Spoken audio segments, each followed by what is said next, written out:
빌립보서 1장 29절 말씀입니다. 그리스도를 위하여 너희에게 은혜를 주신 것은 다만 그를 믿을 뿐 아니라 또한 그를 위하여 고난도 받게 하려 하심이라. 사람들이 좋아하는 설교자가 있는 교회나 숫자적으로 성장하는 교회에 가면 공통적으로 들을 수 있는 메시지가 있습니다. 하나님께서 우리에게 은혜를 주신 이유는 우리를 사랑하셔서 우리를 위해서 아버지가 되셔서 우리에게 구원을 주시고 예수님의 이름처럼 자기 백성을 저희 죄에서 구원할 뿐 아니라 임마누엘 되셔서 항상 우리와 함께 하신다는 우리를 위한 하나님이라는 메시지가 전해집니다. 물론 말은 맞는 말입니다. 그런데 우리를 위한 하나님으로서의 신앙은 기독교가 아니라 유대교의 신앙입니다. 하나님께서 이스라엘을 애굽에서 구출하시고 그들에게 말씀을 주시고 자기를 계시하셨는데 그 하나님의 말씀을 들은 백성들은 그들을 구원하신 하나님의 주되심을 증거하는 것이 아니라 자기를 구원한 신으로 황금 송아지를 만들었습니다. 그리고 이렇게 말합니다. 출애굽기 32장 4절입니다. 아론이 그들의 손에서 금고리를 받아 부어서 조각칼로 새겨 송아지 형상을 만드니 그들이 말하되 이스라엘아 이는 너희를 애굽 땅에서 인도하여 낸 너희의 신이로다 하는지라. 너희를 인도한 너희의 신. 그들이 궁극적으로 바라는 신의 모습이 바로 이런 모습이라는 것입니다.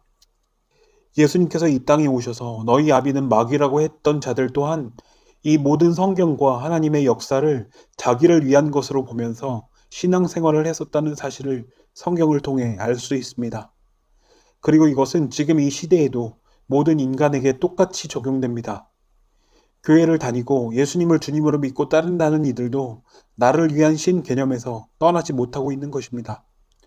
그런데 그렇게 하나님을 우리를 위한 하나님으로 믿고 선지자들의 외침에 따라 율법의 의로는 흠이 없이 살았던 남은 자 유대인들이 다윗의 자손으로 오신 진짜 하나님의 아들 예수 그리스도를 십자가에 못 박아 죽였다라는 것은 나를 위한 신앙의 최종 지점이 무엇인가를 보여줍니다.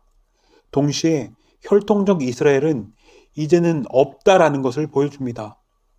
왜냐하면 진짜 하나님의 아들을 그들의 손으로 죽였기 때문에 이제 이스라엘에는 구원이 없고 하나님의 택하심을 따라 은혜로 예수님의 피로만 구원이 되기 때문입니다. 하나님께서는 성경을 통해 혈통적 이스라엘이 내 백성이 아니라 내 백성 아닌 자를 내 백성으로 삼으신다라는 것을 계속해서 말씀하십니다. 로마서 9장 25절입니다. 호세아의 글에도 이르기를 내가 내 백성 아닌 자를 내 백성이라 사랑하지 아니한 자를 사랑한 자라 부르리라. 그래서 우리가 아무리 주님을 택한다고 해도 주님의 선택이 없으면 우리로서는 주님의 선택이 될 수 없고 주님의 선택은 반드시 천국 갈 자와 지옥 갈 자를 나누시는 심판주로서의 선택을 하신다는 것입니다. 그런데 그 택한 시점이 창세 전이고 그리스도 안에서 택했다라고 말씀하시는데 그리스도 안이 만들어지기 위해서는 반드시 그의 피, 즉 십자가가 있어야 합니다. 에베소서 1장 4절과 7절입니다. 곧 창세 전에 그리스도 안에서 우리를 택하사 우리로 사랑 안에서 그 앞에 거룩하고 흠이 없게 하시려고 우리는 그리스도 안에서 그의 은혜의 풍성함을 따라 그의 피로 말미암아 속량 곧 죄사함을 받았느니라. 인간들은 성경을 창세기부터 연대순으로 보고 그대로 이해하고 해석을 하지만 주님께서는 이 모든 세상을 창조하시기 전부터 십자가 피로 말미암아 모든 것을 작정하시고 역사를 시작하셨다는 것입니다. 그렇다면 창세 전부터 그의 피로 인하여 천지창조와 에덴 동산에서의 모든 사건, 그리고 아담과 하와, 가인과 아벨, 아브라함, 이 모든 인물들과 성경의 사건들은 전부 그 시작이 되는 십자가를 나타내고 그 십자가를 증거하기 위한 사건으로 바뀌어 버립니다.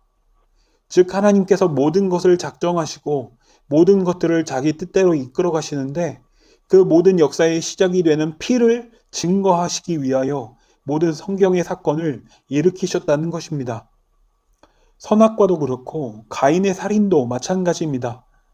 하나님이 죄의 조성자냐라고 묻는 사람들도 있지만 로마서에 기록된 것처럼 하나님께서 모든 사람을 불순종하는 가운데 가두어 두셨다고 말씀하시는 것은 바로 하나님의 긍휼, 십자가를 드러내기 위한 것이라는 사실입니다.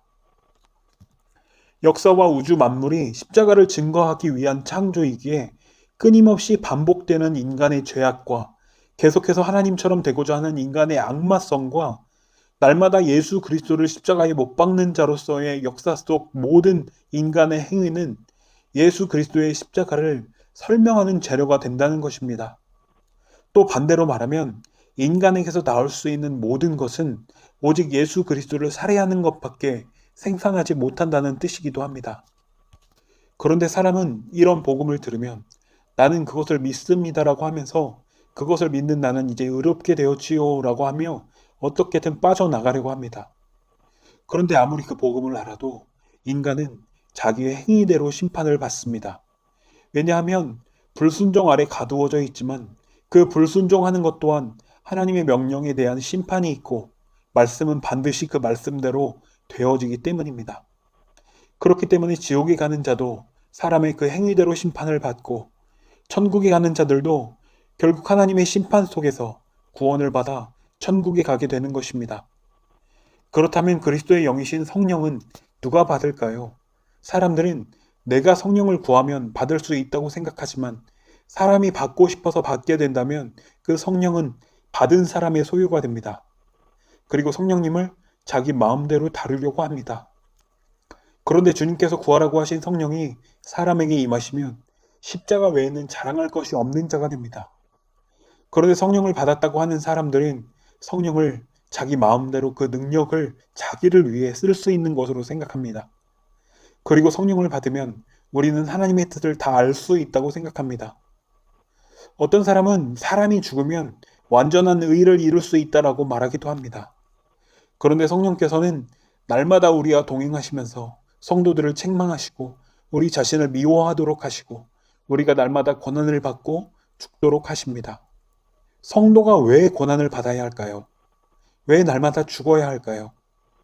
성도는 주님과 함께 이미 죽은 자이고 죽어야만 그 주님과 함께 죽은 자를 주님께서 살리시기 때문입니다. 성도가 죽지 않으면 절대 생명이 나오지 않습니다. 어떤 사람들은 나는 죽었습니다라고 말하고 그렇게 스스로 인정하는 것이 내가 죽었다라고 말하기도 합니다. 그런데 나의 죽음은 그렇게 나의 의지대로 되어지는 것이 아닙니다.